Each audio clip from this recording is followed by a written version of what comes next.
Sean bienvenidos a esta enseñanza de la palabra de Dios. Creemos que será de bendición y edificación para su vida.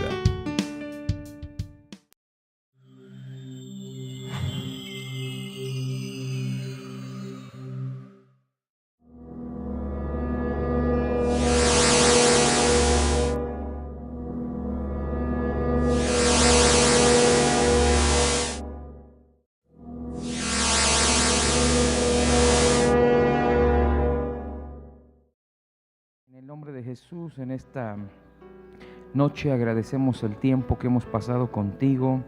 Señor, hemos pedido, intercedido, Señor, por la gente que tiene necesidad. Y Señor, yo sé que eso lo ves con mucho agrado, porque nosotros pedimos por los demás, Señor, y tú te encargas de nuestras necesidades. Sé que tú las vas a responder. En este momento, Señor, te pedimos que tú nos enseñes a lo largo de tu palabra tantas cosas que hay, Señor, que nos dejas al descubierto cuando dejamos que tú nos enseñes y que tu Espíritu Santo nos revele. Señor, en esta hora te decimos, nos sentamos bajo los pies del Espíritu Santo, queremos aprender, queremos revelación. Señor, que cuando leamos tu palabra, no solamente la leamos por leer, sino que se nos abra nuestro entendimiento y nuestros ojos espirituales. En el nombre de Jesús, amén. Bien, Génesis capítulo 3. Génesis capítulo 3, verso 1 dice: Pero la serpiente era astuta más que todos los animales del campo que Jehová Dios había hecho, la cual le dijo a la mujer: Con que Dios os ha dicho, no comáis de todo árbol del huerto. Y la mujer respondió a la serpiente: Del fruto de los árboles del huerto no podemos comer, pero del fruto del árbol que está en medio del huerto de Dios, no comeréis de él, ni lo tocaréis para que no muráis. Entonces la serpiente le dijo a la mujer: No moriréis, sino que sabe Dios que el día en que comáis de él, serán abiertos vuestros ojos, y seréis como dioses, como Dios, sabiendo el bien y el mal. Y vio la mujer que el árbol era bueno para comer, y que era agradable a los ojos, y árbol codiciable para alcanzar la sabiduría, y tomó del fruto y comió, y le dio también a su marido, el cual comió así como ella. Entonces le fueron abiertos los ojos de ambos, y conocieron que estaban desnudos. Entonces cosieron hojas de higuera, y se hicieron delantales. Y oyendo la voz de Jehová Dios, que se paseaba en el huerto, en el huerto al aire del día, y el hombre y su mujer se escondieron de la presencia de Jehová Dios entre los árboles del huerto. Mas Jehová Dios llamó al hombre y le dijo: ¿Dónde estás tú? Y él respondió: Oí tu voz en el huerto y tuve miedo, porque estaba desnudo y me escondí. Dios le dijo: ¿Quién te enseñó que estabas desnudo? ¿Has comido del árbol del que yo te mandé que no comieses? Y el hombre le respondió: La mujer que me diste por compañera me dio del árbol y yo comí. Entonces Jehová le dijo a la mujer: ¿Qué es esto que has hecho? Y la mujer dijo: La serpiente me engañó y comí. Y Jehová Dios dijo a la serpiente: Por cuanto esto hiciste, maldita serás entre todas las bestias y entre todos los animales del campo. Sobre tu pecho andarás, polvo comerás todos los días de tu vida. Y pondré enemistad entre ti y la mujer, y entre tu simiente y la simiente suya. Esta te herirá en la cabeza, y tú le herirás en el calcañar. Hasta ahí vamos a dejarlo. Cuando nosotros leemos Génesis, sobre todo los primeros versos, los primeros capítulos, nos encontramos una serie de descubrimientos, nos encontramos una serie de luz que nos deja ver la palabra de Dios, que si nosotros lográramos estudiar verso por verso, entenderíamos una serie de cosas que serían sorprendentes. Algo que es maravilloso. Los primeros capítulos nos describe la creación de todo lo creado en el mundo, de todo lo que hay, pero también nos describe la creación del hombre, de la mujer, y nos describe una creación en Génesis capítulo 1, y en Génesis capítulo 2 nos describe una creación distinta. Y entonces, si nosotros seguimos leyendo, nos damos cuenta que cuando llegamos a Adán y a Eva, en el capítulo 3, nos damos cuenta que estos personajes comen del fruto que se les prohibió.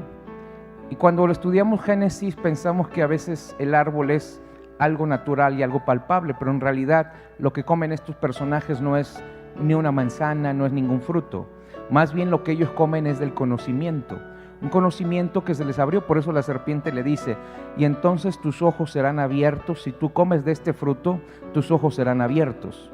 Entonces no es que un fruto y no es que una manzana, un mango, una pera te haya tenido esa cualidad que pudiera abrir el entendimiento. Más bien es algo simbólico el árbol, ¿verdad? Y era de la sabiduría que se encontraba en ese momento. Así es que ellos prueban de una sabiduría, de un conocimiento que no les era permitido, y Satanás les abre sus ojos. Decíamos la ocasión antepasada que aquí algo sucede. Aquí es donde le da pie Eva a una genética diferente. Aquí es donde da a luz hijos torcidos. La Biblia dice que entonces empezaron a multiplicar, y decíamos que solamente hay 4 personajes en esta historia. 4 personajes que son Adán, Eva, Caín y Abel. Y entonces, ¿cómo es que ellos iban a multiplicar?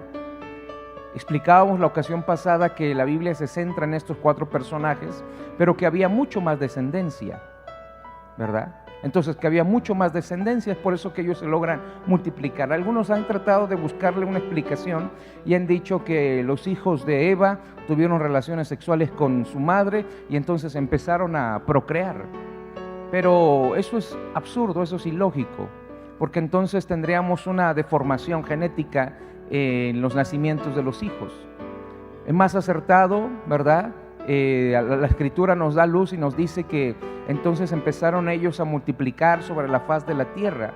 Entonces había otras personas que ya habían nacido, había otras personas que ya estaban ahí presentes, pero que se centra la Biblia en estos 4 personajes y sobre todo en los 2 varones de Adán y de Eva, porque la Biblia siempre se centra en los varones, sobre todo en el Antiguo Testamento.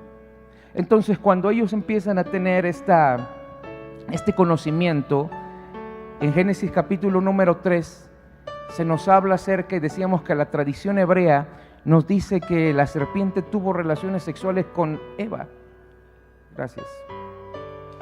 Que lo que sucede es que la serpiente al mirar a Adán y a Eva tener relaciones, la serpiente o Satanás la codició. Y entonces tuvo relaciones sexuales con Eva. ¿Y en qué nosotros nos referimos o nos basamos?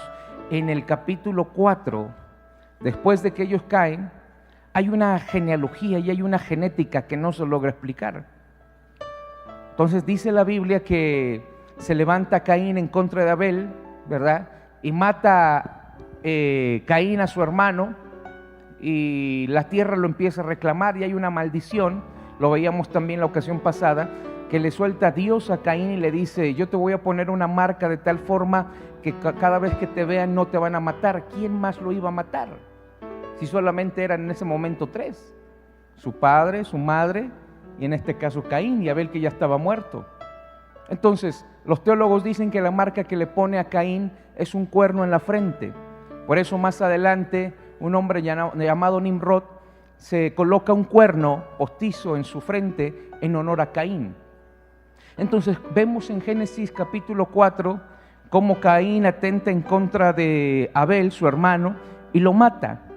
Y entonces dice el verso 15: y le respondió Jehová: ciertamente cualquiera que te matare a Caín 7 veces será castigado. Entonces Jehová puso señal en Caín para que no lo matase cualquiera que le hallara. Salió pues Caín delante de Jehová y habitó en la tierra de Nod, al oriente de Edén, y conoció Caín a su mujer. Ah, caray, ¿cuál mujer? Pues nada más eran 3, ¿no? Adán, Eva, y entonces ¿de dónde sacó Caín su mujer? Y luego sigue diciendo: la cual concibió y dio a luz a Enoc, y edificó una ciudad y llamó el nombre de la ciudad el nombre de su hijo Enoc. Y a Enoc le nació Irad, a Irad engendró a Mehujael, Mehujael engendró a Matusael, Matusael engendró a Lamec. Lamec tomó para sí 2 mujeres, el nombre de una fue Ada y el otro de la otra Sila. Y entonces, ¿de dónde salen y de dónde surgen estas mujeres? Se conoce como la creación preadámica. se habla acerca de que hay una creación, ¿verdad? En Génesis capítulo 1 nos describe una creación, y en Génesis capítulo 2 nos describe otra creación. En Génesis capítulo 1 nos describe y dice que Dios creó al hombre y a la mujer, varón y hembra.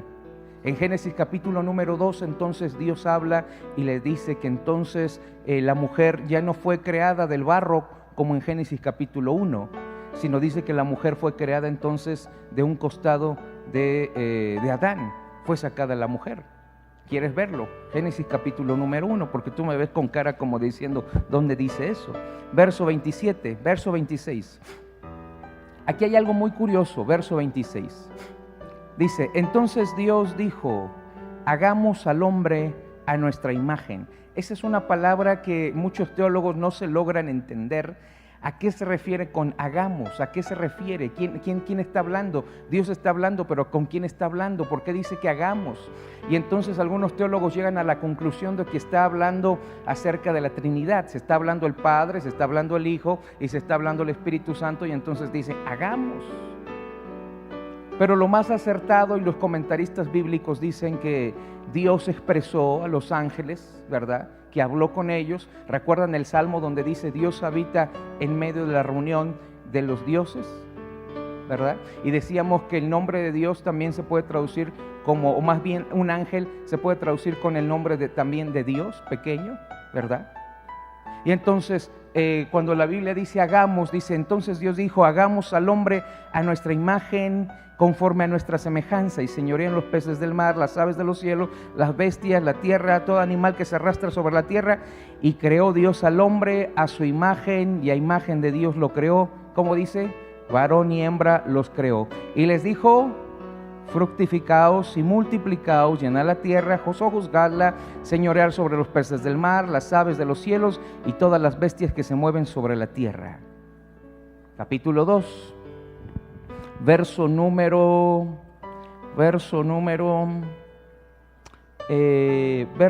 19. Jehová Dios formó pues de la tierra, ¿verdad? Dice que entonces los creó ¿de dónde? De la tierra. Y dice, toda bestia del campo y todas las aves de los cielos, y las trajo a Adán para que les viese cómo se habían de llamar, y todo lo que Adán llamó a los animales vivientes es su nombre. Y puso Adán nombre a todas las bestias y a las aves y los cielos y todo el ganado del campo, mas para Adán no se halló ayuda idónea para él. Entonces Jehová Dios hizo caer en un sueño profundo sobre Adán, y mientras éste dormía tomó una de sus costillas y cerró la carne en su lugar, y de la costilla de Jehová Dios tomó del hombre, hizo una mujer y la trajo al hombre. Y dijo entonces Adán, fíjese sus palabras, es esto ahora hueso de mis huesos y carne de mi carne, esta será llamada varona, porque de varón fue tomada, o Isha. En el capítulo número 2 ya se le pone nombre a la mujer. Capítulo 1 solamente dice que Dios creó al hombre y a la mujer, varón y hembra los creó. Pero en Génesis capítulo número 2 ya nos describe que Adán estaba solo con los animales, ¿verdad? Y entonces le había puesto nombre a todos los animales, estaba en el campo, ¿verdad? Y vio la tristeza, Dios el Eterno ve la tristeza y la soledad de Adán, y entonces decide hacerle una ayuda idónea. Y dice que esa ayuda idónea no es como la de Génesis capítulo 1, donde la crea Dios, o donde más bien la crea externo, de un material externo, más bien lo crea de un material interno de Adán. Y dice que la saca de un costado.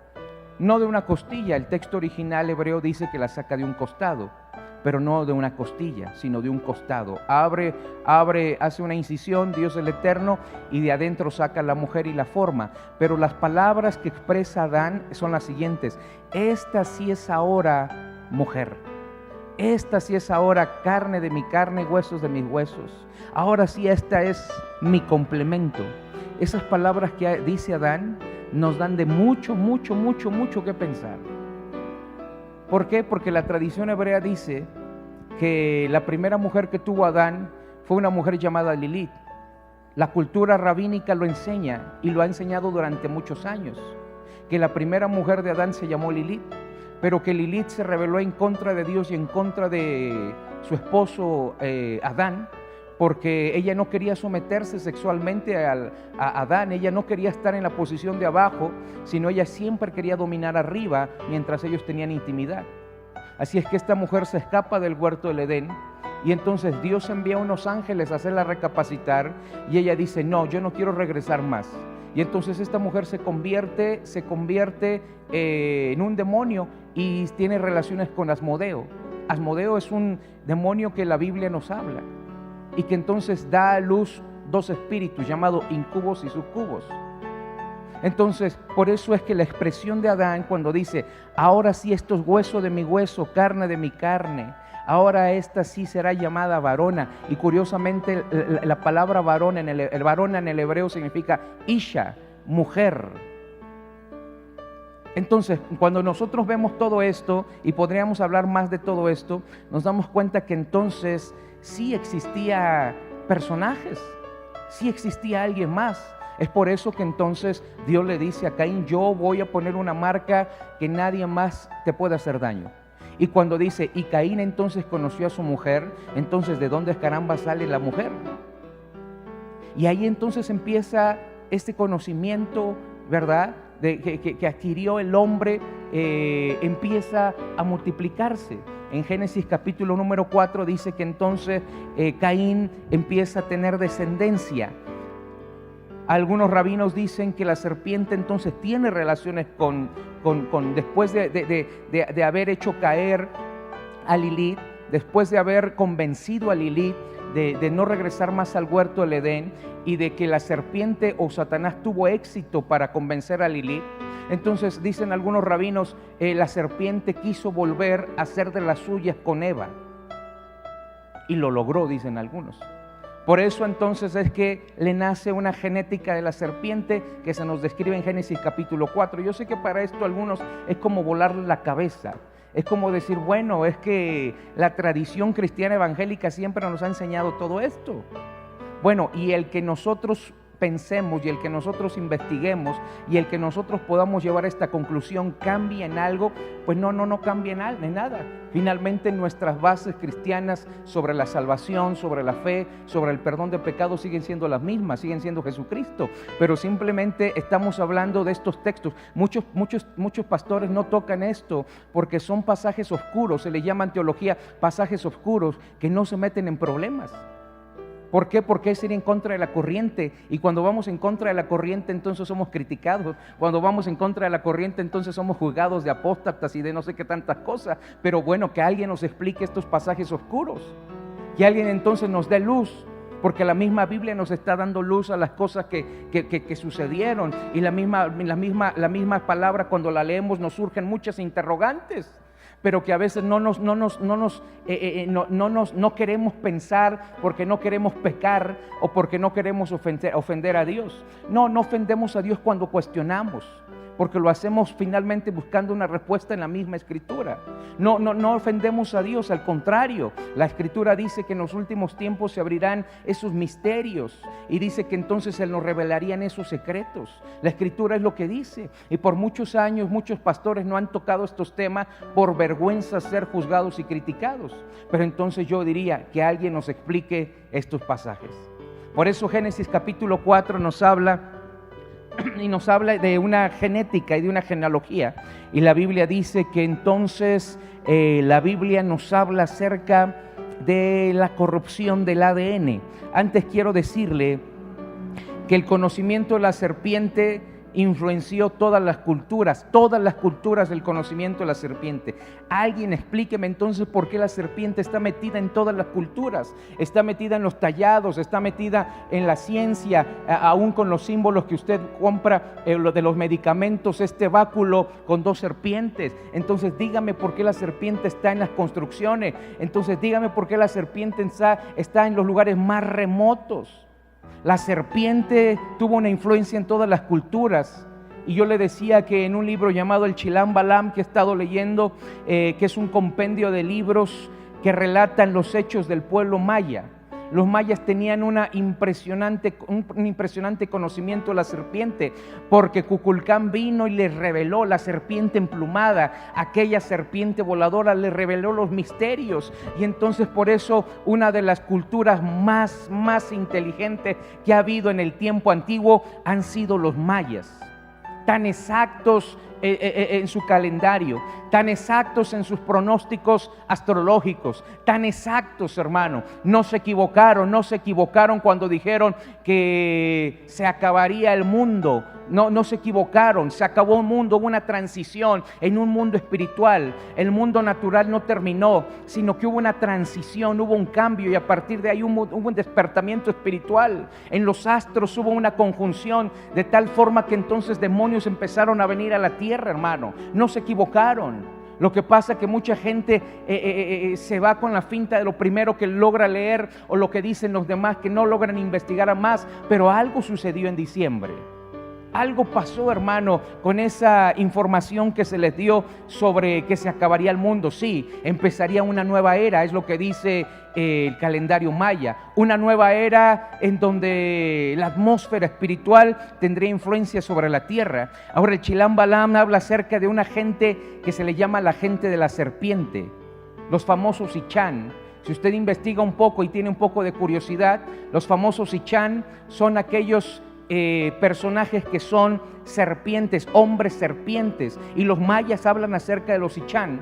Incluso los Ichan, ¿verdad? También se le llama lugar, hay un lugar que se llama Ichan, y es el lugar de los reptiles, o el lugar del reptil, mitad humano, mitad serpiente. Usted investiga y se va a dar cuenta de ello. Los hindús, los nagas, también dicen que los dioses tomaron forma de serpiente y tuvieron relaciones con los humanos. En la mitología vasca también se habla acerca de la diosa serpiente. Los olmecas son los primeros en escribir sobre la serpiente. No fueron los mayas ni los aztecas. Los olmecas fueron los primeros que escribieron sobre la serpiente emplumada. Ellos fueron los primeros que redactaron sobre un hombre llamado Quetzalcóatl o Kukulcán, una serpiente emplumada, una serpiente voladora. Cuando usted va a los gigantes de Tula, usted se va a encontrar con una sorpresa. Se va a encontrar que esos gigantes están recortados. Si usted tiene un poquito de curiosidad, esos gigantes representan a los dioses antiguos, a personas antiguas, ¿verdad? Que tenían esa estatura. Pero sabe, si usted es un poquito analista y si usted es un poquito visual, se va a dar cuenta que esos gigantes de Tula están recortados, no coinciden su tronco de cuerpo, no coinciden. Por los tallados que tienen no coinciden, como que parece que los recortaron, parece que faltan pedazos de ese tronco, porque todavía eran mucho más grandes. La Biblia nos habla acerca de que había gigantes de 3 metros como Goliat, que había gigantes también de 5 metros. Los registros históricos nos registran que había gigantes de 10 y hasta de 15 metros. 3, 5, 10, 15 metros. Las osamentas ahí están en los museos, las hachas, las espadas, ahí están, los cráneos de los gigantes ahí están. En la calzada de los muertos en Teotihuacán es sabido, hermano, apenas acaba de salir esto. Apenas acaba de salir en Teotihuacán y en Chichén Itzá. Acaban de descubrir túneles gigantes, enormes, grandes puertas. Y yo estoy seguro que algo más ahí encontraron, pero no lo dan a conocer. Y sabe, en la calzada de los muertos de Teotihuacán están enterradas osamentas de gigantes. Y sobre todo en Chichén Itzá, en la pirámide grande, encontraron túneles pasadizos y encontraron un gran cenote. La pirámide de Chichén Itzá está fundada sobre un gran cenote, y los mayas decían que los cenotes era un contacto, un nexo con el inframundo, y muchos de esos cenotes tienen túneles internos que van a dar hasta Guatemala, van a dar hasta Belice. Es sorprendente, y por eso cuando morían las personas eran arrojadas a los cenotes, porque ellos decían que tenían que pasar por un túnel, por un inframundo para llegar al paraíso. ¿Cómo es que ellos sabían eso? ¿Cómo sabían que había conexiones? ¿Quién los llevó? Todo esto, hermano, tiene una conexión con el conocimiento de la serpiente. Por eso la serpiente tiene mucho que ver con las culturas, ha influenciado mucho las culturas. Buda habló acerca también de las serpientes, de los nagas. Habló acerca de los hombres mitad serpiente, mitad humano. La Biblia le llama drago también a la serpiente. Por eso en Génesis capítulo 4 nos habla acerca de que Caín tiene una genética, una genealogía. Tiene a su primer hijo llamado Enoc, que significa seguidor. Después a Enoc le nace un hijo que se llama Irad, que significa asno salvaje o dragón. Curiosamente, no se llama dragón, a la serpiente también se le llama drago en el Antiguo Testamento. Se le conoce como drago. Por eso es que Apocalipsis también dice el gran dragón. ¿A quién se refiere? Dice el gran dragón, la serpiente. ¿Lo ha leído? La serpiente antigua, ¿verdad? El gran dragón, la gran serpiente antigua fue lanzada ¿a dónde? Al lago de fuego, dice la Escritura. Entonces, Irad o Irak también se le conoce como Irak. Significa su nombre asno salvaje, dragón. A Irak le nace un hijo llamado Mehualel, ahí está en su escritura, Mehualel, y significa no hay nadie quien proclame a Dios. A Mehualel le nace un hijo que se llama Metusael. Metusael significa demandado o pedido para su muerte. Pareciera que este personaje tiene su fin ser entregado, ofrendado para su muerte. Metusael significa demandado para su muerte o pedido para su muerte. Lamec significa pobre y hecho de baja condición. Esta es la genética de Caín. Una vez de que Dios le pone esa marca en la frente, tiene su descendencia y parece que toda su descendencia es pecaminosa. Es una descendencia que ofende a Dios, es una descendencia que tiene un resentimiento en contra de Dios eterno. En su propio nombre lleva la penitencia, en su propio nombre nos deja ver que ellos ofrecían holocaustos, ellos ofrecían ofrenda, nos deja ver que ellos eran personas que habían sido contaminadas con un ADN diferente. ¿Recuerda por qué Jesús le dijo a los fariseos, ustedes son una bola de serpientes? No se lo dijo porque eran peligrosos. Jesús conocía algo. Jesús conocía algo.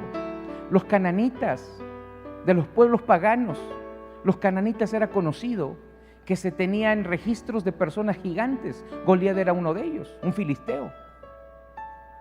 Y era gigante, y no tan solo era uno, eran muchos otros gigantes. Además, Goliat no era su nombre, porque dice la Biblia en el libro de Samuel que uno de los valientes de David mató a Goliat. Y entonces uno dice, ¿cómo es posible que la Biblia dice que mata a David, a Goliat, y luego dice que su escudero de David mata a un Goliat? Porque Goliat no es su nombre, Goliat es un apodo. Y Goliat significa el que despoja, el que roba, el que desnuda. Y dice que era descendiente y que Goliat tenía otros hermanos más. Entonces, de los pueblos paganos, de donde surge Caín, más bien Caín es el padre de los pueblos paganos. Caín y sus hijos y su descendencia le dan a luz a los cananitas, a los amorreos. Y curiosamente ellos tenían ídolos que tenían mitad cuerpo humano, mitad cuerpo de animal, pero curiosamente también de ahí descendieron los gigantes. Vuelvo a repetir, Goliat era un filisteo.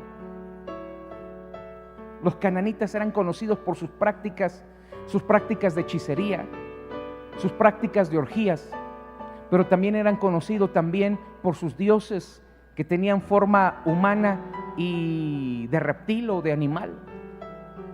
¿Te das cuenta? De Caín empieza a surgir toda su genética, toda su genealogía, todos sus hijos, toda su descendencia empieza a tomar los nombres de los pueblos paganos que la Biblia nos describe. En Génesis capítulo número 5 empieza diciendo, este es el libro de las generaciones de Adán, el día en que creó Dios al hombre y a semejanza de Dios lo hizo. Fíjate que dice que la palabra semejanza, ¿te acuerdas qué significa en el texto original? La palabra semejanza en el hebreo significa simiente. La palabra semejanza significa también conocimiento. La palabra semejanza significa enseñanza. La palabra semejanza también significa semen. Por eso es semejanza. Fíjate que en Génesis capítulo 4 no dice a imagen ni a semejanza Caín dio a luz su descendencia. Más bien eso solamente lo dice para la descendencia de, como dice, de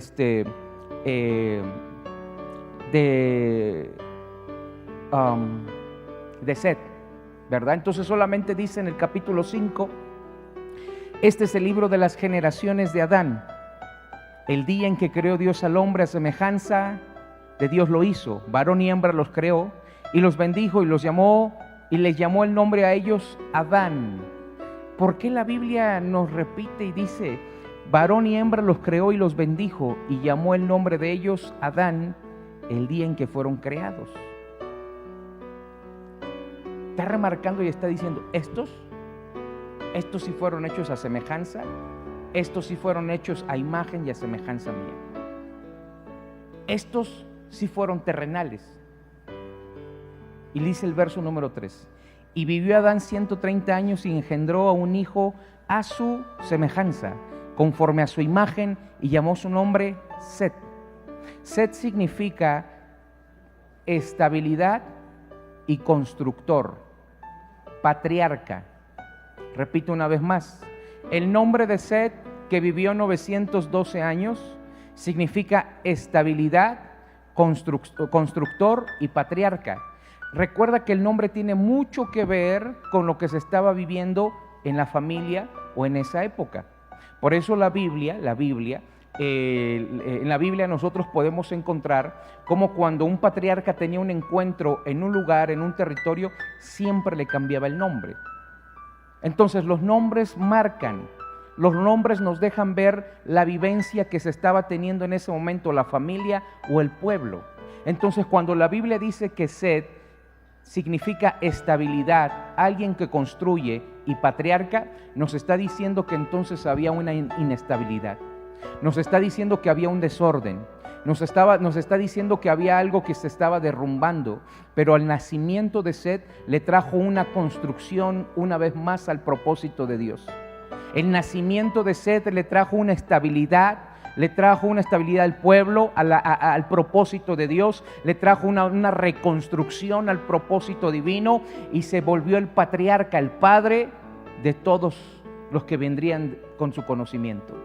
Por eso el nombre de Set significa estabilidad, constructivo y patriarca. Y dice que entonces, fueron los días de Adán después de que engendró a Set 800 años y engendró hijos e hijas. Y fueron todos los días que vivió Adán 930 años y murió. Y vivió Set 105 años y engendró a Enos. Y vivió Set después de engendró a Enos 807 años. Y empieza a darnos todos los nombres de la genealogía. A Set le nace un hijo llamado Enos, que significa el que une. Recuerde que Caín significa el destructor de la vida, y por eso toda su descendencia es como la acabamos de leer.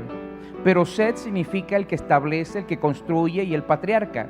Y entonces le nace un hijo llamado Enos, que significa el que une. A Enos le nace un hijo que se llama Cainán, que significa dueño o comprador. A Cainán le nace un hijo que se llama Mehujael, que significa a Dios sea toda la alabanza y Dios sea bendecido. A Mahalael le nace un hijo que se llama Jared, y Jared significa descendencia. A Jared le nace un hijo que se llama Enoc, que significa consagración. A Enoc le nace un hijo que se llama Matusalén, que fue el más viejo, que significa el que vive antes del diluvio, el que es un varón, el que es un siervo. A Matusalén le nace un hijo que se llama Lamec, que significa descanso o consuelo. A partir de aquí nosotros vemos dos genéticas, dos generaciones, dos genéticas, dos pueblos. Vemos la descendencia de la serpiente con Caín, el destructor de la vida. Vemos con Set una reconstrucción de los propósitos de Dios. Pero sucede algo más adelante. Pareciera que aquí ya todo va marchando bien. Pareciera que aquí Dios en el mundo están estas dos genéticas, las divinas, las que tienen propósito divino, las que tienen el propósito de Dios, pero tenemos una genética más que está trabajando a la par, que es una genética de la serpiente, una genética de los caídos. Están estos dos personajes, están estas dos descendencias sobre la tierra, y entonces se va a empezar a producir un choque entre ellas, se va a producir entonces una enemistad. Estas dos descendencias iban a trabajar por cumplir cada quien el propósito de su Dios. Uno, el de Satanás, y otro, el de Dios. Ambas están trabajando ya en este mundo. Ambas ya estaban funcionando en este mundo. Pero parece que empezó a cobrar más fuerza la genética de la serpiente, que empezó a corromper todo lo que Dios creó.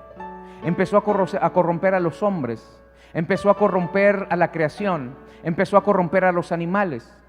Porque dice la Escritura que esta genética de Caín, esta genética caída, empezó a tener relaciones sexuales con los animales, empezó a tener relaciones sexuales de hombre con hombre, mujer con mujer.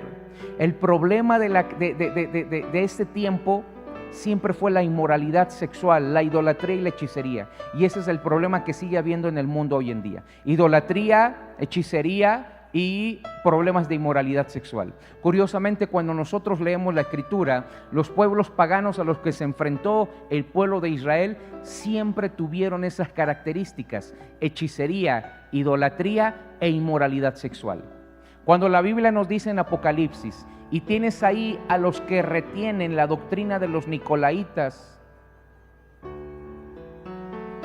Nicolás era un personaje que se infiltraba en las iglesias y lo que hacía era corromper a través de la inmoralidad sexual a las personas. Dice, tienes ahí a los que retienen a la doctrina de los nicolaitas y a la doctrina de Balaam.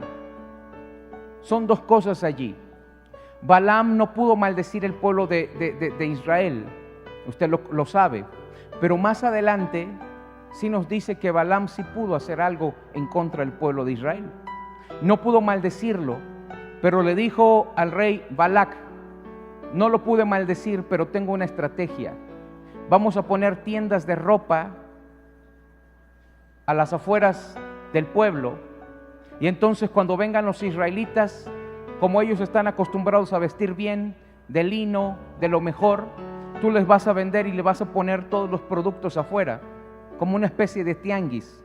Y entonces los israelitas van a venir y van a ver las prendas y van a ver su bolsillo y se van a dar cuenta que es muy caro, pero tú les vas a decir que hay prendas mucho de mejor calidad adentro de la tienda y le vas a dar mucho más económico, pero quien va a atender esos negocios van a ser prostitutas. Y entonces los israelitas venían, veían todas las tiendas, venían las tiendas, veían la ropa, se deslumbraban por lo que veían. Salía la prostituta y decía: ¿sabes qué pasa a la tienda? Aquí en la tienda yo te voy a dar mejor precio, te voy a dar mejor producto. Y entonces la gente lo veía, los israelitas veían y decían: me gusta. La prostituta hacía una relación amistosa con esa persona regresaba, empezaba a cortejar al hombre, y cuando ya había caído, entonces le decía: besa los pies de mi ídolo y duerme conmigo. Y entonces tenían relaciones sexuales, relaciones de adulterio y de fornicación, relaciones en donde tenía también que ver los ídolos y besar a los ídolos. Por eso esa fue la estrategia de Balaam. Por eso es que logró seducir el corazón de los israelitas. Por eso la Escritura dice que los israelitas se apartaron de Dios, yendo en pos de dioses ajenos y cometiendo inmoralidad sexual. Los pueblos paganos siempre tuvieron estas tres cosas: inmoralidad sexual, hechicería, y tuvieron también idolatría. Curiosamente, esto es lo que sucede también en el tiempo antes del diluvio. Los hombres empezaron a corromper, los hombres empezaron a buscar las ciencias ocultas, los hombres empezaron a hacer imágenes de las aves, ¿verdad? Imágenes de los cuadrúpedos, empezaron a hacer esto. Y dice la Biblia que entonces Dios se hastió, Dios estuvo cansado. Y dice en Génesis capítulo 6, verso 9, estas son las generaciones de Noé, varón justo, era perfecto en sus generaciones. Vuelvo a repetir otra vez la palabra generaciones. Dice, con Dios caminó Noé y engendró Noé 3 hijos, Sem, Cam y Jafet. Y se corrompió la tierra delante de Dios y estaba la tierra llena de violencia. Y miró Dios la tierra y he aquí que estaba corrompida, porque toda carne había corrompido su camino sobre la tierra. Dijo pues Dios a Noé, he decidido el fin de todo ser, porque la tierra está llena de violencia a causa de ellos. He aquí que yo los destruiré con la tierra. Entonces, cuando se empieza a multiplicar los hombres, Génesis capítulo 6 ya lo hemos leído, los demonios tienen contacto sexual, los ángeles caídos con las mujeres. Eso fue lo que le cansó a Dios y dijo, basta ya. A estos tipos no se conforman tan solo con haber cometido inmoralidad con los animales, unos con otros, mujeres con mujeres, hombres con hombres, sino ahora hasta los ángeles también se corrompieron. Basta ya destruir la tierra. Y entonces Dios levanta a Noé y le dice, empieza a construir un arca. Tú sabes la historia. Voy a destruir a toda la tierra, voy a destruir a todos los animales, porque también se participaron en esto. Voy a destruir toda la creación. Tú conoces la historia. Noé construye esta barca y salva a especies de animales.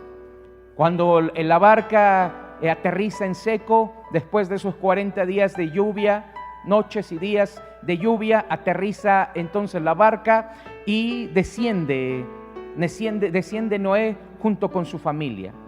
La Biblia dice que entonces él tenía unos hijos. Génesis capítulo 10. Génesis capítulo 9, verso 18. Váyame siguiendo. Génesis capítulo 9, verso 18. Y los hijos de Noé que salieron del arca fueron Sem, Cam y Jafet. Y Cam es el padre de Canaán. Estos 3 son los hijos de Noé, y de ellos fue llena toda la tierra. Después comenzó Noé a labrar la tierra y plantó una viña, y bebió del vino y se embriagó, y estaban descubiertos en medio de su tienda. Y Cam, padre de Cam, vio la desnudez de su padre, y lo dijo a sus 2 hermanos que estaba afuera. Entonces Sem y Jafet tomaron la ropa y la pusieron sobre sus propios hombros, y andando hacia atrás cubrieron la desnudez de su padre, teniendo vueltos sus rostros, y así no vieron la desnudez de su padre. Y despertó Noé su embriaguez, y supo lo que le había hecho su hijo más joven, y le dijo, maldito sea Canaán, siervo de siervos, será sus hermanos. Y dijo más, bendito por Jehová mi Dios sea Sem, y sea Canaán su siervo. Engrandezca Dios a Jafet, y habite las 3 tiendas de Sem, y sean Canaán su siervo. La maldición que soltó Noé más grande, o la maldición que ha existido sobre la tierra hacia un hijo, la soltó Noé hacia su hijo que lo violó, a Cam. 3 hijos tuvo Noé, Sem, Cam y Jafet. Cam fue el que violó a su padre. Cuando la Biblia nos describe que vio la desnudez, significa que lo violó. Cuando ustedes lean la escritura y vio la desnudez, y cuando en el libro de Deuteronomio nos dice, y no verás la desnudez de tu padre, no verás la desnudez de tu madre, no verás la desnudez de tu hijo, no está diciendo que no se pueda ver el hijo la desnudez de su mamá. Hay casos en donde la mamá, cuando el niño es pequeño, no puede desnudarse porque dice que la Biblia dice que no debe de ver mi desnudez. No se refiere a eso, se refiere a tener contacto sexual. Entonces, cuando la Biblia dice que vio su hijo la desnudez, lo violó. Sus hermanos, al ver esto, se avergonzaron, levantaron al padre, lo volvieron a vestir, y cuando se le pasó la borrachera a Noé, le dijeron, nuestro hermano hizo algo contigo, nuestro hermano te violó. Y entonces Noé le suelta una maldición que le amarga la vida a Cam, le amargó la vida y tuvo un resentimiento en contra de Dios. Nos sigue diciendo Génesis capítulo 9, Génesis capítulo 10, nos sigue diciendo lo que sucedió. Dice, estas son las generaciones de los hijos de Noé, Sem, Cam y Jafet. Y quienes le nacieron hijos después del diluvio, los hijos de Jafet, Gomer, Magog, Madín, Javán, Tubal, Mesac y Tiras. Los hijos de Gomer, Askenaz, Rifat y Torgama. Los hijos de Java, Elisa, Taris, Kitín, Dodamín. De estos se poblaron todas las costas, las cuales según la lengua conforme a sus familiares en las naciones. Y luego dice el verso 6, los hijos de Cam fueron Cus, Misraim, Fut y Canaán. Estos fueron los hijos de Cam. Después de que su padre le suelta una maldición, él tiene resentimiento en contra de su padre, tiene resentimiento en contra de Dios, y aquí es donde empieza toda la historia una vez más. Cam significa rebelde. Eso es lo que significa el nombre de Cam. Cam significa rebelde, que fue el que violó a su padre. Pero nos dice que Cam tuvo descendencia. Y nos sigue diciendo en el verso 7, y los hijos de Cus fueron Seba, Ávila, Sapta, Rama, Sapteca, y los hijos de Rama, Seba y Dedán. Verso 7, y Cus engendró a Nimrod, quien llegó a ser el primer poderoso de la tierra. Aquí es donde nace el nieto de Cam. Aquí es donde nace el nieto de Cam. A Cam le nace un hijo llamado Cus, y Cus tiene un hijo llamado Nimrod. Nimrod fue el primer edificador de Babilonia. Recuerda que cuando Noé maldice a Cam, él tiene resentimiento en contra de su padre y tiene resentimiento en contra de Dios. Cuando le nace Cus, sigue con ese mismo pensamiento, ese mismo corazón hacia Dios y hacia sus demás familiares. Y a Cus le nace un hijo llamado Nimrod, que este fue en realidad el que empezó toda una construcción de las primeras ciudades y toda una construcción de las ciencias mágicas ocultistas. El nombre de Nimrod significa el rebelde. Cam significa rebelde o rebeldía. Nimrod significa el rebelde. La Biblia nos dice en el verso número 10, el verso 9, este fue vigoroso cazador de delante de Jehová, por lo cual se dice, así como Nimrod, vigoroso cazador de delante de Jehová. Y fue el comienzo de su reinado Babel, Erech, Akkad, Calne, en la tierra de Sinar. De esta tierra salió para Siria y edificó Nínive, Rebot, Cala y Resén, entre Nínive y Cala, la cual es ciudad grande. Misraim engendró a Ludim, a Namim, a Levim y a Neftuaim. Bien, la escritura nos dice que entonces este fue un cazador, dice vigoroso cazador, un fuerte cazador de delante de Jehová. Nimrod, siendo nieto de Cam, sigue con esa tradición del odio hacia Dios y repudio hacia su familia. Cuando la Biblia dice que fue un vigoroso cazador de delante de Jehová, no quiere decir que fue un hombre que fue agradable a los ojos de Dios. Más bien Nimrod fue un cazador de la presencia de Dios. Nimrod, con ese resentimiento, empieza a levantar una torre llamada la Torre de Babel y quiere llegar lo más alto posible al cielo para desbancar del trono a Dios, porque tiene tanto resentimiento en contra de Dios. Cuando la Biblia nos dice que es un vigoroso cazador de delante de Jehová, el texto original nos dice que intentaba cazar la presencia de Dios, intentaba cazar a Dios, intentaba hacerlo quedar mal con su creación. Él fue el primer tirano. Él tuvo una reputación con su gente muy importante. Por eso la Biblia dice que era un cazador. aparte de que él quería ser un cazador de Dios, él era un cazador de animales. Recordemos que los pueblos antiguos no estaban cercados, los pueblos antiguos no estaban en colonias, no estaban juntos los pueblos, estaban dispersos, la gente vivía dispersa, las familias vivían en casas dispersas. Y los animales salvajes que estaban en esa época eran fieros para con la gente. Así es que muchas veces atacaban a las personas, le quitaban la vida o terminaban comiéndoselos. Y entonces Nimrod tuvo una idea. Aparte de defender a los humanos matando a las fieras salvajes, lo que hizo fue empezar a juntar a las casas, a las familias en comunidades. Él fue el primer personaje que llevó a cabo una ciudad. Él empezó a decir: vamos a juntarnos y vamos a edificar una ciudad, todos tenemos que estar juntos, y empezó a dar la idea de poder cercar esas comunidades. Él fue el primer hombre que construyó una ciudad, él fue el primer hombre que cercó esa ciudad, ¿verdad?, en beneficio de ellos para no ser atacados por los animales salvajes. Y la gente entonces empezó a tener mucho agrado por él, porque la gente se dio cuenta que él se preocupaba por ellos. Así es que empezó a ser aplaudido por la gente y se convirtió en el primer rey, se convirtió en el primer regente de esa ciudad. Así es que para muchos él era su gobernante, para muchos él era la persona que los dirigía, para muchos él era la persona que se había convertido en su Dios, en su protector. Por eso la primera colonia que él realiza, la primera colonia que él establece, ¿verdad?, él asigna diferentes personajes para ejercer control y dominio en esa colonia.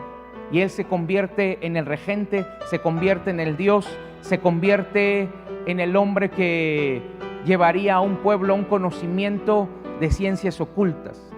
Uno de los nombres que se le conoce a Nimrod es el Dios de las fortificaciones, porque él fue el que creó precisamente esas fortificaciones alrededor de las ciudades. Se le conoce también como el toro alado o el toro con alas, porque en honor a él empezaron a sacrificar animales y sobre todo empezaron a sacrificar toros. Él fue el primer sacerdote, el primer hechicero. Así es que Nimrod fue un personaje que trajo mucho a la comunidad, pero fue un personaje que empezó a incitar a las personas a buscar los astros.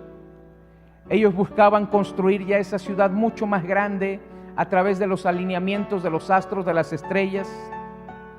Él empezó, y se conoce un libro que se llama Los Misterios Babilónicos. En ese libro de los Misterios Babilónicos se narra el conocimiento y las construcciones de adoración a los dioses paganos que él mismo creó.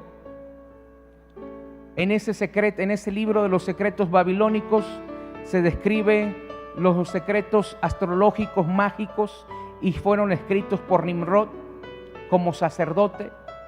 Así es que Nimrod se convierte en el primer sacerdote, Nimrod se convierte en el primer tirano, Nimrod se convierte en el primer regente o en el primer rey, Nimrod se convierte en el primer Dios al cual la gente lo empieza a adorar.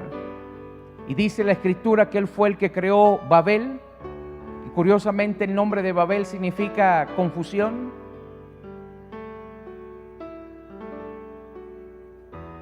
La Escritura nos sigue diciendo que a este hombre, que fue un gran edificador, que fue un vigoroso cazador, que fue el primer Dios, que fue el Dios de las fortificaciones, este primer hombre tiene un accidente en una de sus casas que él hace, es muerto por un jabalí salvaje, y aquí es donde pasa una historia de generación tras generación. Nimrod se logra casar con una mujer que se llama Semiramis. Nimrod se casa con una mujer llamada Semiramis, y aquí es donde empieza también uno de los cultos más antiguos. A Nimrod se le conoce como el centauro, mitad hombre, mitad caballo. Se le conoce como Saturno, el dios Cronos también para los griegos, o el padre de los griegos, de los dioses. Nimrod también se le conoce como el dios de los cuernos. Y en honor a Caín, Nimrod se pone un cuerno en su frente, porque Nimrod conocía perfectamente bien la historia de Caín. Y como él tenía mucho resentimiento en contra de Dios, en honor a Caín, él se coloca un cuerno en su frente, y eso es lo que así es como se le identifica a él como el dios de los cuernos, como el señor de los cuernos. Se le conoce también como Baco, como el dios del vino o de la embriaguez, como Tamuz, el dios de los fenicios, como Krishna en la India, como Horus en Egipto. Así es que este dios de las fortificaciones, curiosamente también Simón significa abridor de puertas. Por eso es que Jesús le cambia el nombre, le dice: ya no serás más Simón, sino ahora serás Pedro. Porque Simón significa el que abre puertas. Así es que Dios tuvo que cambiarle el nombre a Simón porque era un abridor de puertas. Y entonces Jesús le dice: no te vas a llamar más Simón, sino ahora vas a ser Pedro, una roca firme, una roca inconmovible. Entonces Nimrod, al paso del tiempo, la gente lo va aceptando. Nimrod empieza a aceptar las ofrendas, los cultos, empieza a aceptar la adoración y decide casarse, y se casa con una mujer, y una mujer que se llama Semiramis, que se describe en el libro de Jeremías capítulo 7, verso 18. Jeremías 7, 18 dice de la siguiente forma: los hijos recogen la leña, los padres encienden el fuego, y las mujeres amasan la masa para hacer tortas a la reina del cielo, y ofrendas a dioses ajenos para provocarme a ira. Me provocarán a ira, dice Jehová, ¿no obrarán más bien ellos mismos su propia confusión? Ahora, ¿qué es lo que sucede aquí? Cuando Nimrod decide casarse, se casa con una mujer llamada Semiramis, que su nombre significa paloma, porque se tenía el conocimiento de que Semiramis había sido abandonada por una diosa, y entonces las palomas venían y le daban de comer en la boca a Semiramis. Es por eso que se le nombra Semiramis, o la diosa paloma, o paloma. Eso es lo que significa el nombre de Semiramis. Cuando decide casarse Nimrod con Semiramis, entonces se convierte en el rey o el dios, ¿verdad? El dios varón y la diosa hembra. Ahí surge un culto muy famoso que hasta nuestros días todavía lo veneran en muchos, y si no es en todo el mundo. Siempre ha existido un dios varón y siempre ha existido una diosa. Siempre ha existido. Cuando ellos empiezan a vivir, Nimrod sale a cazar y es muerto por un asno salvaje. Este asno salvaje le quita, jabalí salvaje le quita la vida, y entonces cuando traen su cuerpo, Semiramis se da cuenta que no puede dejar de ser reina, sino ella tiene que idear algo. Y lo que hacen es que entierran a Nimrod, pero cuenta la historia que un día, mientras Semiramis estaba en su casa, fue visitada por su esposo muerto, y fue visitada en forma de un rayo de sol. Este rayo de sol le alumbró en el vientre de la mujer y pudo concebir una vez más un bebé, y pudo traer a la vida otra vez a su esposo. Entonces, cuando ella es embarazada, le dice al pueblo: mi esposo me visitó en forma de un rayo de sol, y entonces vino a morar en mi vientre. Ahora yo soy quien tiene a mi esposo en su vientre. Ahora voy a tener un hijo, pero no voy a tener tan solo un hijo, lo voy a tener a él. Y era conocida que Semiramis era una sacerdotisa y era una prostituta, porque las prostitutas que servían en los templos paganos tenían relaciones sexuales con los sacerdotes. Así es que para tapar su pecado y para no quitarse la posición de reina, lo que hace es que inventa este cuento del rayo de sol, que vino su esposo, le alumbró en el vientre y entonces le dio y le concibió. Cuando el bebé nace, entonces lo muestra y le pone el nombre de Tamuz. Cuando lo ofrece, le dice: ahora este es mi esposo que una vez más ha nacido. ahora yo soy la reina, pero ahora también soy la madre de Dios. Soy reina porque mi esposo ha nacido una vez más, ¿verdad? Ha reencarnado en este bebé, pero ahora también yo soy madre de Dios. Y ahí empieza el culto más antiguo a la diosa madre. Por eso es que en las culturas a las vírgenes se les llama madre de Dios. Por eso es que la Virgen de Guadalupe se les dice es la madre de Dios, pero también a la vez es esposa entonces de Dios. Madre de Dios Padre, esposa de Dios Padre y madre de Dios Hijo. Entonces de ahí surge el culto más antiguo de adoración a esta diosa madre, pero también a la esposa de Dios. Y entonces ha trascendido a lo largo de los años esta adoración y se ha adorado a esta deidad. Por eso la Biblia en Jeremías se le llama como la reina del cielo, porque cuando esta mujer muere, su culto no muere, sino se lleva a las diferentes culturas, a los diferentes continentes, se lleva la adoración de este hombre Dios y se lleva la adoración de esta mujer diosa, y se empieza a poblar los continentes, empiezan a llevar esta cultura, empiezan a llevar esta adoración y empiezan a llevarse sus imágenes a lo que se llama la imagen de Acera en la Biblia, a lo que la Biblia nos describe como la reina del cielo, a Baal, que nos describe el dios alado o el toro alado.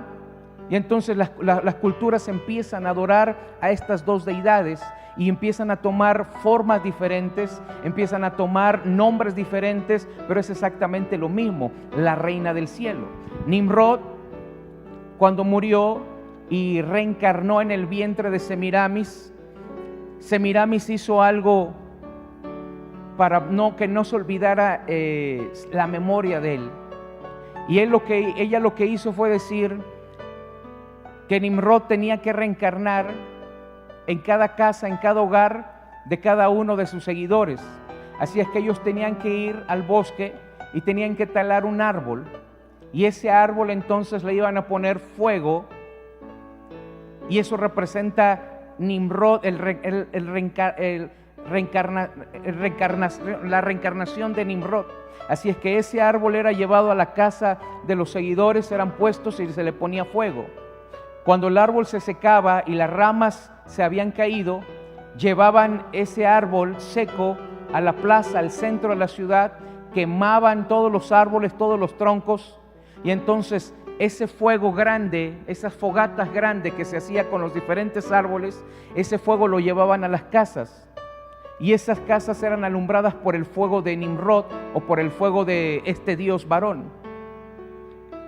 Cuando esto sucedía, los hombres se dedicaban una felicitación, y la felicitación que se daban era feliz reencarnación. ¿Por qué? Porque el dios Nimrod había nuevamente reencarnado en el fuego, porque uno de los símbolos de Nimrod era el fuego, uno de los símbolos de Nimrod era el pino, uno de los símbolos de Nimrod son las columnas. Esos eran los símbolos de Nimrod. Es por eso que cuando los hombres o las familias iban a tomar del fuego que se encendía en medio de la plaza y lo llevaban a su casa, ellos decían: Dios está viviendo, Dios está alumbrando, Dios está en medio de nosotros, Dios ha venido a darnos la luz. Y entonces ellos se dedicaban por las calles, en las plazas, y se decían: feliz reencarnación, feliz momento en el que otra vez Dios ha venido a nosotros, en el que ha venido a nuestro hogar. Y había 5 días de fiesta. Un hombre se vestía de rojo y andaba gritando por las calles: feliz reencarnación. A ese hombre se le llamaba Sogano. Sogano era un hombre que incitaba durante esos 5 días a la embriaguez y a la inmoralidad sexual. En honor a Nimrod se mataba un jabalí, porque recuerde que Nimrod fue muerto por un jabalí salvaje. Y entonces, en honor, en venganza a este dios, en esa celebración se mataba un jabalí, lo asaban y lo ponían en esa reunión, y comían la carne de ese jabalí. Yo me imagino que usted ya está identificando qué fiesta es esta. Es la fiesta de la Navidad. Entonces, ahora cuando decimos feliz Navidad, estamos diciendo feliz reencarnación. Curiosamente, esa celebración se llevaba a cabo en el solsticio de invierno. Y el 25 de diciembre era la reencarnación o el nacimiento de este dios llamado Nimrod, a lo que nosotros conocemos como Baal, a algunas culturas como le conocen como el niño Dios, ¿verdad? Entonces, de ahí es donde proviene esta tradición, y es muy antigua. Esta tradición es muy antigua y es pagana. Cristo no nació en el mes de diciembre. Cristo no nació el 24 ni el 25 de diciembre. Cristo nació en una fiesta llamada la fiesta del Sukkot. Así es que no nació entre los meses de septiembre y entre el mes de octubre. Cristo nació entre esos 2 meses, entre septiembre y octubre. Y sobre todo en una fiesta llamada la fiesta del Sukkot. Cuando la gente dice, bueno, es que Cristo nació el 24, 25, están conmemorando una vez más el nacimiento al Dios Sol. Y es exactamente lo mismo. Ya no se pone en la mesa un jabalí salvaje, se pone un lechón. Por eso siempre vamos a ver en las películas de Navidad que siempre hay un lechón con una manzana al centro de la mesa. Es igual, es un jabalí, es un cerdo. Se proclama la feliz natividad o el feliz nacimiento, pero no nos dicen de quién. Usted ya sabe de quién. Se dan obsequios y se dan regalos, y curiosamente esos días es donde más la gente comete pecados, ¿verdad? Robo, avaricia, lujuria, inmoralidad, engaños, traiciones, robo, un desborde por obtener algo que no puede pagar, pero finalmente lo quiere obtener. Entonces, esa fiesta es en honor a Nimrod. Esa fiesta la ideó Semiramis y tiene muchos años, como usted se da cuenta, tiene muchísimos años esta fiesta y ha pasado de generación tras generación, de cultura tras cultura. Una vez más le repito, Cristo no nació en esa fecha, sino más bien nació entre la fecha de septiembre y octubre, en la fiesta llamada del Sukkot. Cristo no nació en un pesebre, Cristo nació en un Sukkot. ¿Qué es un Sukkot? Es una cabaña. Por eso el pueblo de Israel iba a esta celebración y a esta fiesta llamada la fiesta de las cabañas, porque edificaba en el desierto una cabaña temporal hecha de madera. Esta cabaña no tenía techo, sino su techo eran unas pequeñas palmas que se lograba ver el cielo, porque esto tiene mucho significado. Mientras el pueblo de Israel salió de Egipto, ellos estuvieron acampando en el desierto y Dios les pidió que construyeran cabañas temporales, pequeños Sukkot. Y en esas cabañas vivían las familias, y entonces se les pidió que fuera temporal, porque solamente iba a estar un tiempo, una temporada el pueblo de Israel en el desierto, no era para siempre. Y entonces dijo, no le construyan techo, porque el techo, lo que yo tengo para ustedes no es un espacio de 4 paredes. Lo que yo tengo para ustedes no se encuentra en esta tierra, lo que yo tengo para ustedes se encuentra en el cielo. Es por eso que cuando ellos se recostaban en su cama, ¿verdad? Dentro del Sukkot, lo que veían no era un techo, sino más bien era todo el cielo, y recordaban la promesa que así iba a ser su descendencia como las estrellas del cielo. Entonces nos habla y nos dice esta palabra, nos dice que los planes que Dios tiene para nosotros pues no son limitantes, sino más bien son amplios, son como el cielo, las promesas que Dios nos ha dado, que los planes que Él ha tenido para nosotros se encuentran escritos ahí en el cielo. Es por eso que le pide al pueblo de Israel que no construya un techo, sino que construya 4 paredes y que lo haga de materiales muy sencillos, porque no va a ser permanente, sino iba a ser temporal esa estancia en el desierto. Y entonces, cuando el pueblo de Israel pasa el desierto, entra a la tierra prometida, Dios le dice, no se olviden de esta fiesta. Esta fiesta la tienen que hacer todos los años, porque esta fiesta les va a ayudar a recordar de dónde yo los saqué. Y esta celebración se sigue haciendo hasta nuestros días, la fiesta del Sukkot. Aunque los judíos tengan una casa hermosa y grande, aunque los judíos tengan un jardín precioso, aunque los judíos sean millonarios, ellos siguen construyendo Sukkot y siguen viviendo durante 7 días en esta celebración. Ahí meten a su familia, ahí construyen de madera o construyen de otros materiales simples, las construyen y ahí durante 7 días viven. Porque esto les recuerda que Dios los sacó de Egipto y que sus antepasados estuvieron en el desierto. Así es que esta celebración todavía se sigue llevando a cabo. Cuando Cristo nace en un momento en donde había esta fiesta del Sukkot, pero también cae su nacimiento con un censo. Así es que cuando José y María, ¿verdad?, vienen y se quieren establecer en un hotel o en un mesón, no encuentran más espacio, porque se juntan estas dos celebraciones o estas dos actividades, el censo y también viene esta fiesta del Sukkot. Así es que lo que hace José es construir un Sukkot, y ahí es entonces donde da a luz María. María da a luz a Jesús en un Sukkot. Ahora, ¿de dónde viene esta celebración de que Jesús nació en un pesebre? Allá por el año 1200, con un hombre llamado San Agustín, un monje, que mientras él estaba de visita en un pueblo, le agarró la lluvia, la nieve, y él entonces se refugió en un lugar donde se guardan los animales. Y mientras él estaba ahí refugiado, está leyendo el libro de Lucas, el nacimiento de Cristo. Y a él se le ocurre una idea, y la idea que se le ocurre es que pueda escenificar el nacimiento de Cristo.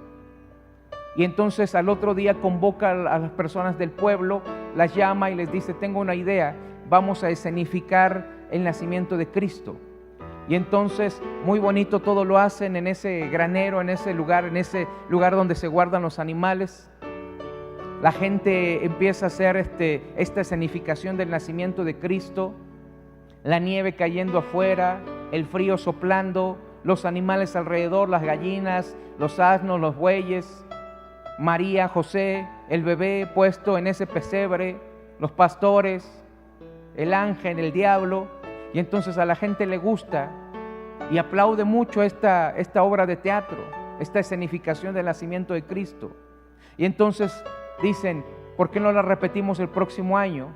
Y la repitieron el próximo año, el próximo, así sucesivamente hasta nuestros días. Por eso es que cuando nosotros vemos esas fechas, nosotros nos encontramos con 24 y 25 de diciembre, ¿verdad? Un nacimiento de un Dios o del niño Dios. Nos encontramos también regalos, nos encontramos estas felicitaciones, nos encontramos también con esta escenificación del nacimiento de Cristo. Y entonces la gente asocia que Cristo nació en este lugar donde los animales viven, y que nació en un pesebre, y que nació de una forma pues muy pobre, de una forma en medio de pastores, en medio de gente común del pueblo, en medio de animales, cuando es conocido por el pueblo judío que un niño no puede nacer en esa situación. Los judíos son muy especiales para la cuestión alimentaria y la cuestión de aseo personal. Ellos por eso tienen algo que se llama el sello kosher, porque ellos no pueden comer cualquier cosa. Ellos solamente comen productos que sean avalados por el rabino. Cuando ellos tienen sus propias carnicerías, el rabino tiene que ir a bendecir la carnicería, tiene que ver de qué forma matan los animales de forma higiénica, y entonces el rabino dice: este es consumible, este animal se puede comer, yo tengo el sello kosher, y entonces le dan el sello kosher, que significa purificado, limpio. Entonces, por eso es que Jesús no podía nacer en un pesebre, porque era antihigiénico. Había animales, había bacterias, estaba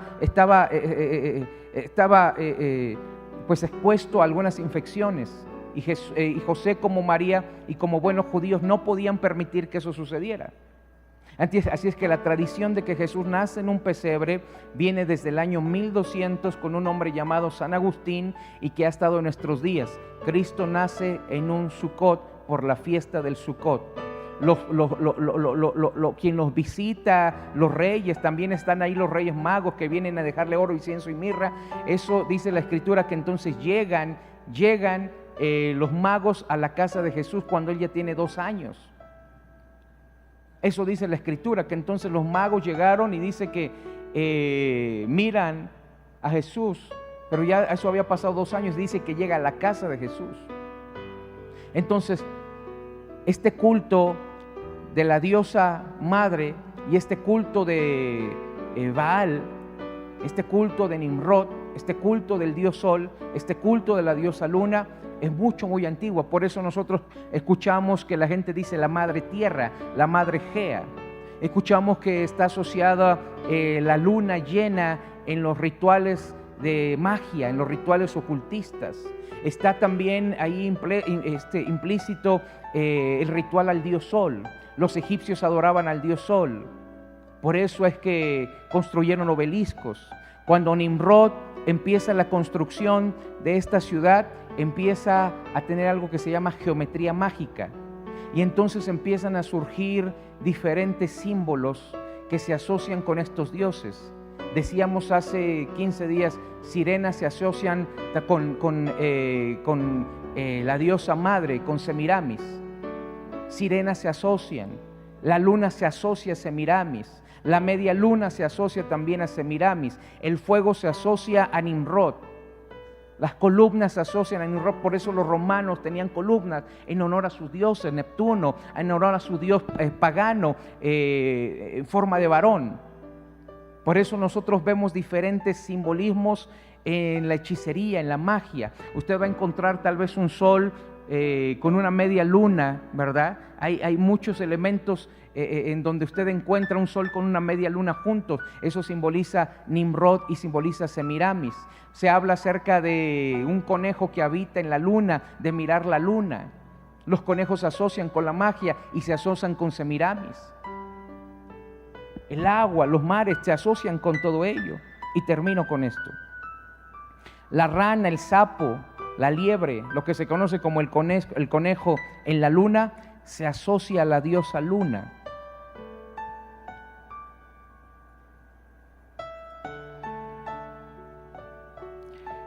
Nimrod, en toda esta construcción, construye algo que se llama geometría mágica.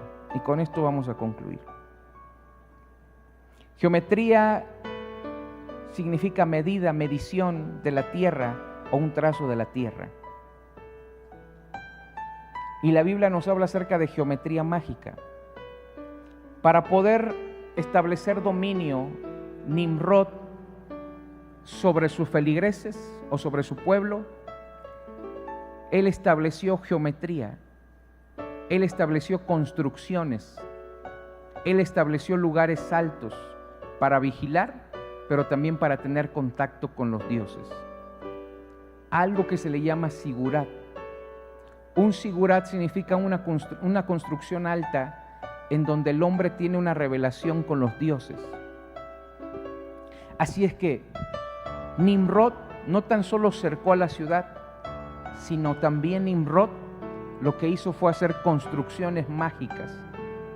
Alineó las construcciones a los astros, hizo edificaciones con ciertas medidas.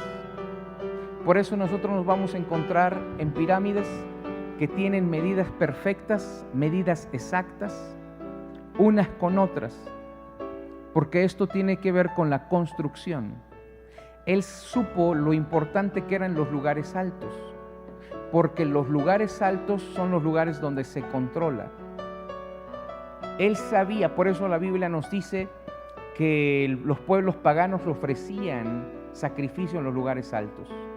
Los pueblos paganos lo que hacían es que hacían dioses tallados de madera o de piedra y los ponían en lugares altos.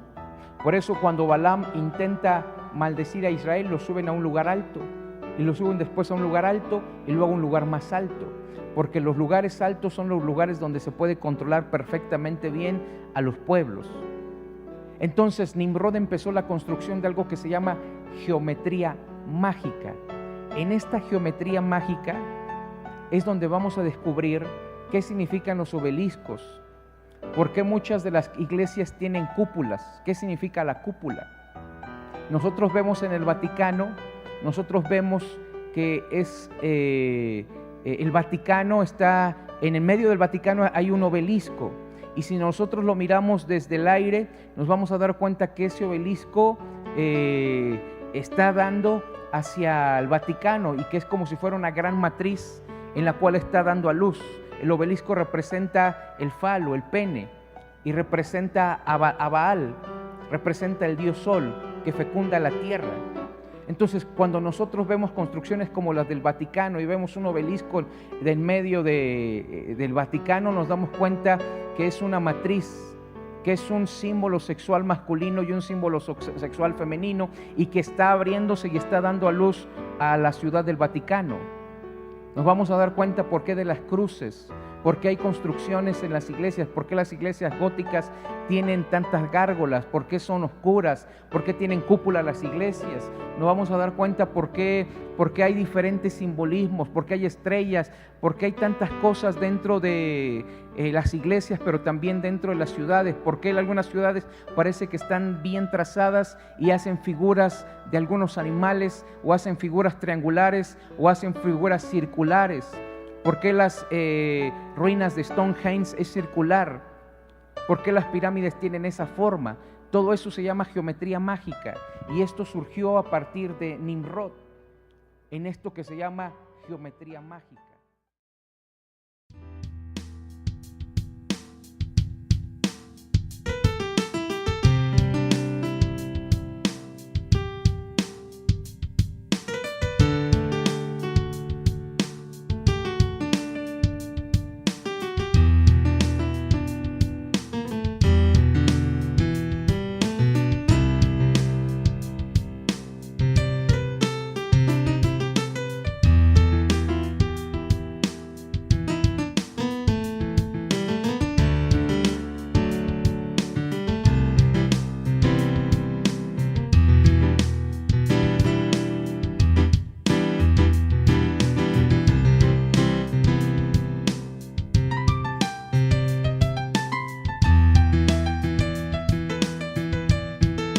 En Facebook, búsquenos como Apóstol Luis Alvarado y Ministerio Alcance Mundial.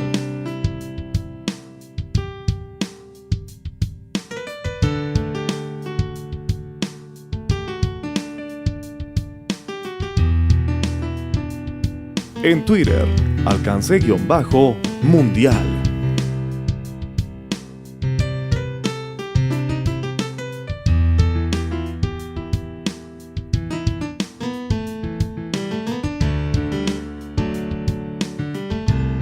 YouTube, busque el canal de Luis Alvarado, Alcance Mundial.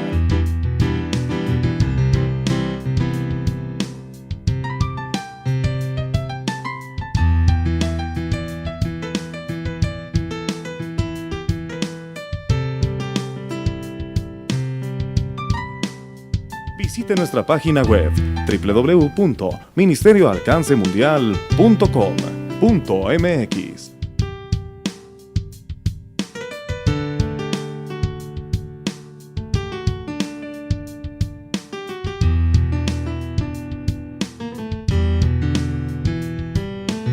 Recordamos nuestra dirección: Avenida Eduardo Molina, 1121, Colonia San Pedro el Chico, Delegación Gustavo A. Madero, en México, Distrito Federal.